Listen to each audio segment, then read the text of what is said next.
Welcome to another episode of The Drive presented by Oddschecker. My name is Andy Lack. I am joined, as always, by Geoff Fienberg. Jeffrey, another week, another 300 to 1 winner on the PGA Tour. And now we head to Texas, where Texas's own Scotty Scheffler, back on overseeded Bermuda, is 2 to 1 to win a professional golf tournament with 144 players in it in the year of 2024. What do we do? I'm not sure what we do, Andy, but it's a lot harder for me to see it clear. Another kick in the nuts was on Cam Young last week. With you on Xander the week before. I can tell you this unequivocally. I am able to handle losing to the best player on earth going God mode a lot better than I'm able to handle losing to the guy with the bucket hat and the yellow ball. But hopefully hopefully we'll just keep swimming around these leaderboards. I'll knock something down, I hope, one day. Well, the Scheffler conversation has been a fascinating, interesting, fun discourse today. I've heard people argue for the without Scheffler markets this week. I've heard people argue for just take your medicine and bet parlay Scheffler with the next college basketball game you like. Where do you stand on the fear factor here? Because, I have my opinion on this, on the best way to assess this market, but we are in a bit of uncharted territory. It feels like in terms of just, I don't know if Scotty Scheffler is the most dominant player since Tiger. I'm certainly not ready to say that.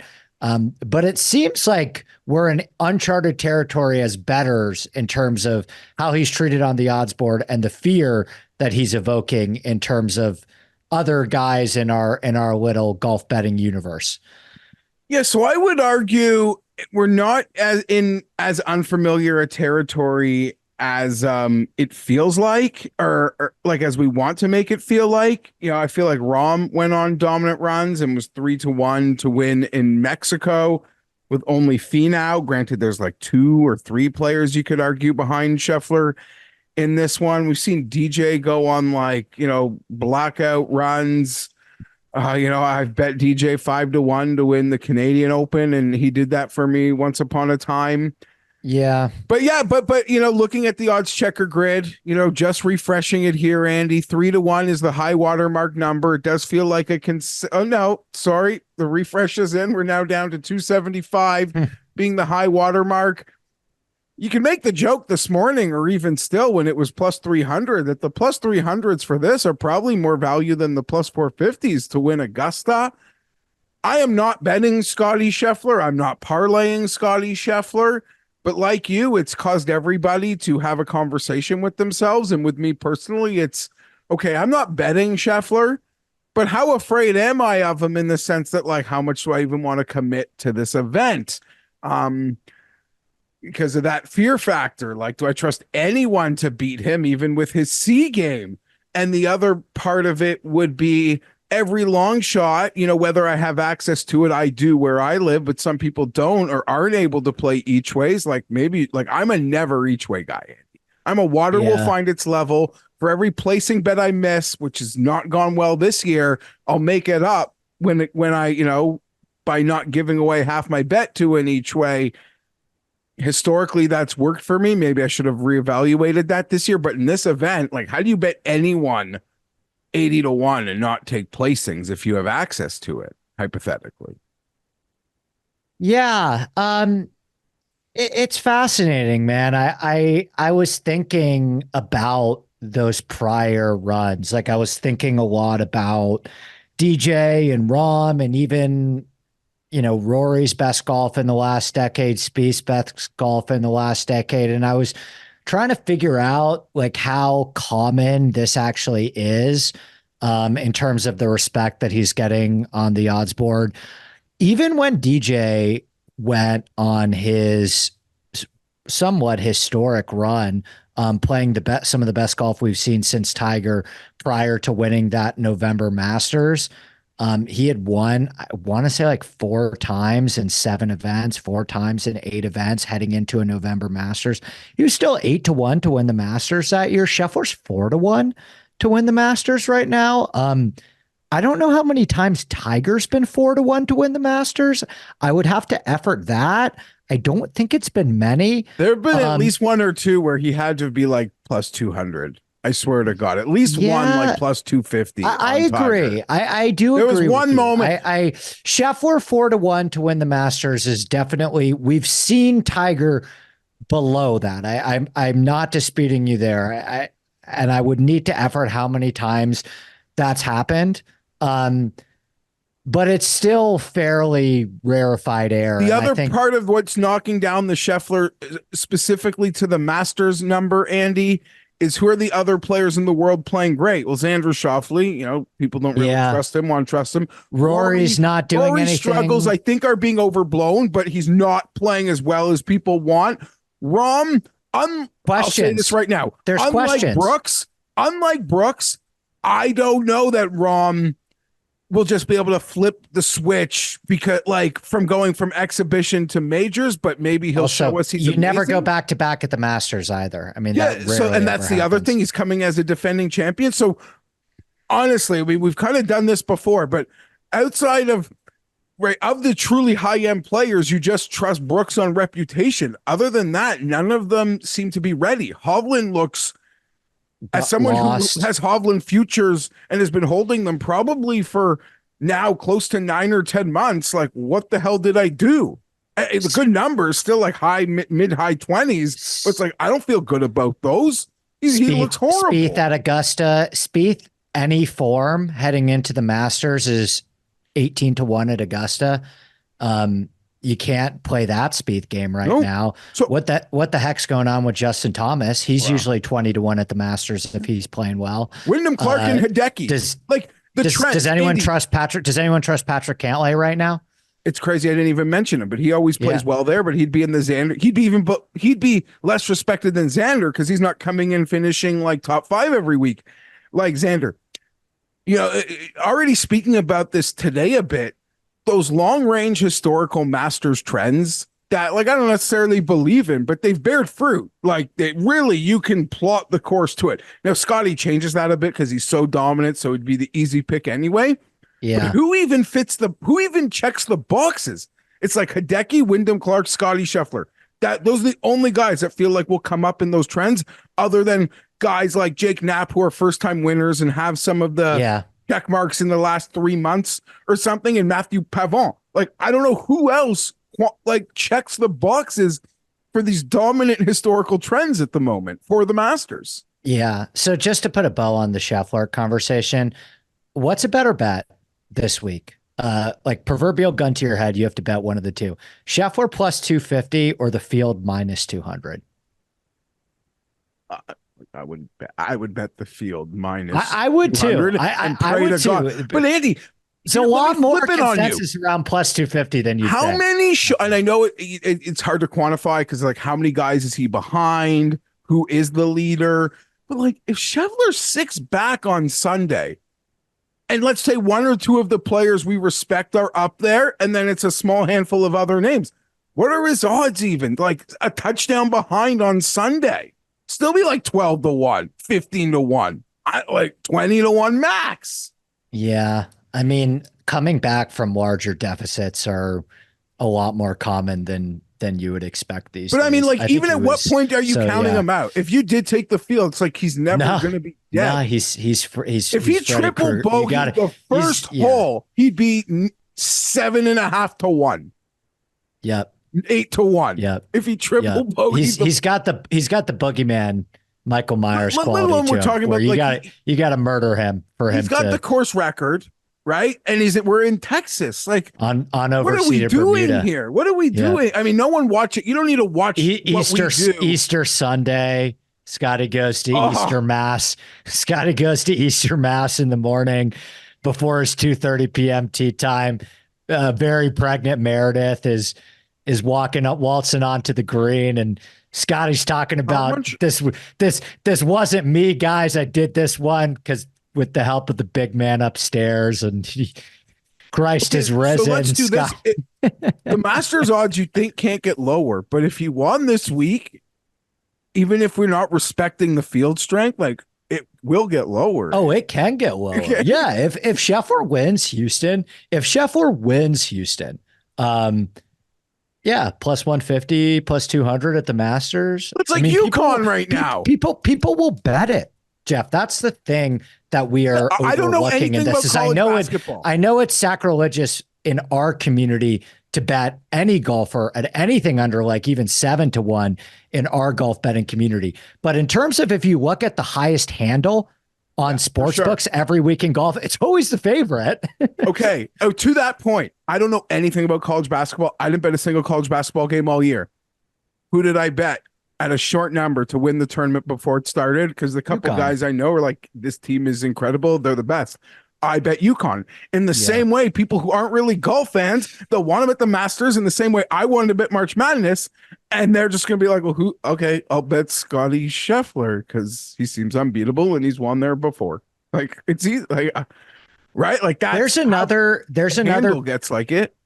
Completely agree. And there's another piece to this too, where I think it's so exciting and easy to be hyperbolic about Scotty right now and a prisoner of the moment, even though if you actually look at the numbers, he is so far away from a legitimate Tiger comparison. But because golf has left such a poor taste in so many golf fans' mouths this week, the fact that we have anything to get excited about, anything to rally around, now we are entering the Masters with a legitimate story, a legitimate like thing to track that could be the start of history, the start of something special.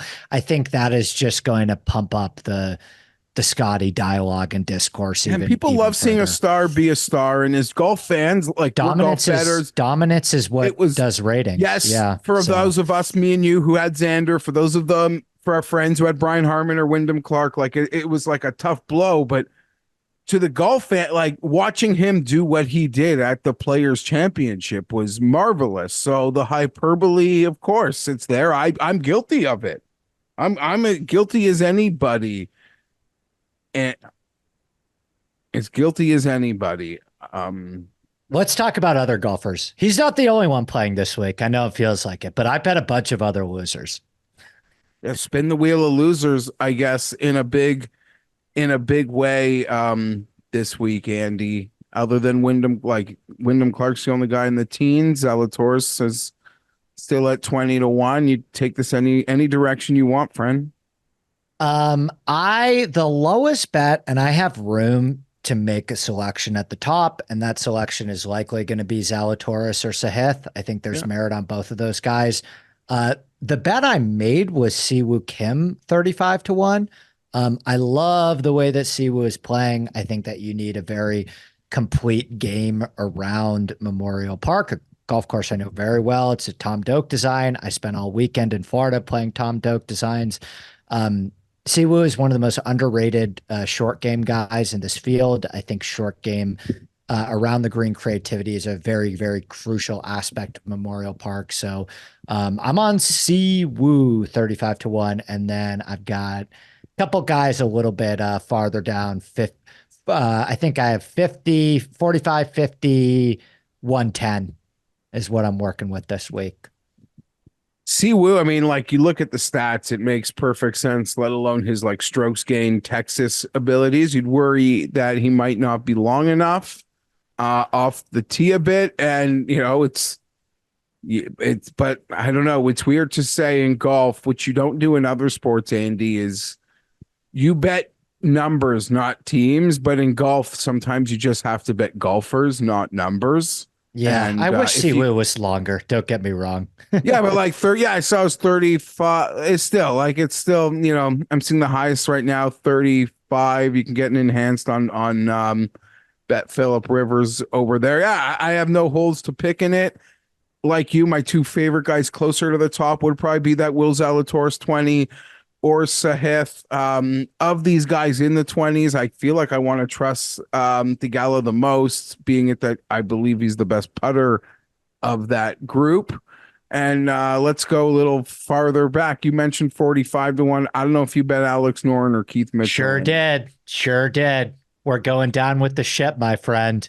I could argue this. When has an Alex Noren bet ended well for when us, has an Jeffrey? Alex Noren bet at this price ever worked? I don't know that I can do it. I stand for Noren for years, so I'm a big fan, and he's the guy I was hoping to see like a 50 to 1 on this morning. Yeah. I didn't get there. Maybe I will. There's still 40s out there on the grid. I can buy into that. Instead, I picked my own loser, Andy. Steven Yeager is a guy that I want to get behind. Bet him as well. Just I like the short game. Yeah, the short game works this weekend. So he would be the guy that I made fun of all you guys betting Yeager in the swing season. Like, you guys do that thing, and then somehow the season started, and I became a guy who bets Steven Yeager painfully. So Steven Yeager would be a guy that I'm looking at. I still don't know what to make of Jake Knapp, but you could argue the 60 to 1s and the course could fit his profile quite well, Andy. And then sticking in 100 in front of 100, it's a guy like Luke List. We're not in California, which is probably the only place he seems to really contend and win. But he's putting well. There's not a lot of guys you feel like could handle with their irons, but I do trust Luke List. And if Cam Davis had a pulse, he'd be a guy with the irons as well that I would want to trust. But very few decisions have actually been made for me as we're recording this. Yeah. Yeager was one of the first bets I made on Monday morning. I'm a massive Yeager fan on this golf course. You look at his best finishes this year, they've all come on long iron fests like Torrey Pines and Vidanta Vallarta, where carry distance is emphasized. Yeager's got a really underrated short game. He's a really good lag putter. And then the last guy I would mention that I bet at 110 to 1, I believe that number has gone down, is Joel Damon of Netflix fame. He's just playing some great golf right now. He's got a 5th and a 9th at the Houston Open. It feels like a Doug Gim bet like last week, where is it going to pay off? Maybe not, but it's so obvious you kick yourself if the guy who just gained 8 on approach coming to a golf course he's dominated at. I think at what do we make of Gim this week, though? I'm not here to bet Damon. Good bounce back spot. I think. Yeah, I mean, he'd been flushing it so lovely. Yeah, and that's what he does. And he just he didn't make a birdie. I think he made one birdie. I know he didn't make a birdie on Sunday. That's bad. That's not good. On Saturday. He had a tough week. He made the cut. It was a tough week in the end. But he was so chalky. Maybe this week, like, go from the chalk to sort of a forgotten guy. Maybe he can flush it. Taylor Moore. Let's have this debate quickly, Andy, because I already mentioned it this morning. Taylor Moore 80 to 1 last week. I didn't mind it. I didn't end up betting it in the end. Would you argue Taylor Moore 80 to 1 this week is an okay bet? Although I'd argue the top of the field this week is much stronger than last week. Is that weird? Did I make any sense there? No, I like Taylor Moore a lot. He's a Texas guy too. He gained over 5 strokes on approach last week. I'm circling the wagons on Moore as well. 12th place at Valspar. He's playing a nice little set here, crossing 100. Anyone that knows me, I got off the wagon for a bit, but maybe signs of life. Thomas Detry. I don't know this for a fact, but I would I'll just say I'm certain he's finished second place on a golf course like this, like at least 3 times on the European Tour. So it suits him perfectly for a second place finish. I don't mind. You got to be able to pull it off around the greens, but the great driving, good putting combo, I think, can get you pretty far this week, Andy. Sure. The last guy I'll throw out there is Joseph. No, Joseph Bramlett. Close. Bramlett's like quietly playing some really good golf. He just finished 17th at the Valspar. He's got a 9th at the Houston Open in the past. Hits the ball mile. He's actually got a really underrated short game. He just gained 5 strokes around the green at the Valspar. So 150 to 1, Joseph Bramlett. Big fan of him this week. I will give you credit. because you've sort of bet into like my favorite zone to bet in each week is like the area you picked. It just Yeah. usually the players are better. You have bet the two guys who I think the sports books woke up this morning or last night said we do not want to post anything on Siwoo and Norin, and they did Yeah. not. They did Yeah. not. So credit to you for having the discipline to still be willing to fire. I at this moment I don't. I don't. But if Alex Noren wins, I'll just have to be happy for him because I'm a big fan. I'm a big fan. All right, Jeffrey. Well, hopefully we can have some better luck this week. Yeah. Hopefully Scotty Hopefully. Scheffler. I think my betting card's gonna be pretty small. I think I'm just doing Willie, Tagala, and Jagger potentially. I don't know. Bing bang. Yeah, Boom. I think that's a good construction this week, my friend. I don't trust anyone to beat Scotty, but after conversations with you, I feel better about the fact that he's not gonna beat everybody. I mean, it just I know do you want to numbers. guess? Do you want to guess how many times somebody's won 3 times in a row in the last decade on the PGA Tour? None. Three times in a row. It happened one time. Was it Brendan Dustin Todd or that was just twice? Dustin Johnson in 2017 won 3 times in a row. One time in the last decade of PGA Tour golf, like it's just more likely that he doesn't win. I mean, he'll probably be there. Like he's probably finishing.